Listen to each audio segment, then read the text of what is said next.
இந்த வீடியோவை இன்ஸ்டால ஸ்க்ரோல் பண்ணும்போதே பார்த்திருப்பீங்க. ஒரு பொண்ணு கேரளால பஸ்ல டிராவல் பண்ணிட்டு இருக்காங்க.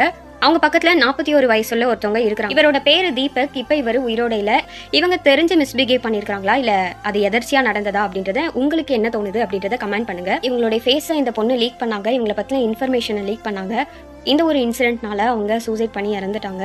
சோஷியல் மீடியால நம்ம பார்க்குற விஷயங்களும் சரி, ஜட்ஜ் பண்ற விஷயங்களும் சரி, அது முழுக்க உண்மையா அப்படின்றது நமக்கு தெரியாது.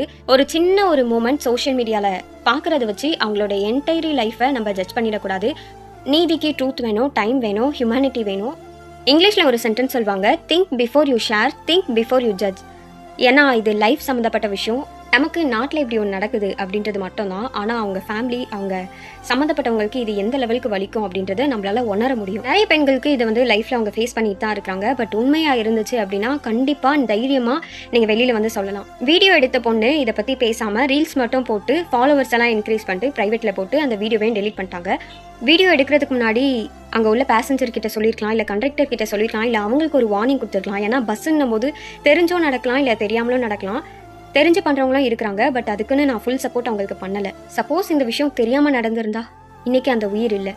ஒரு பொண்ணுக்கு பிரச்சனைனா குரல் கொடுக்குற சமுதாயத்தில் பசங்களுக்கு பிரச்சனைனா கண்டிப்பாக குரல் கொடுக்கலாம்.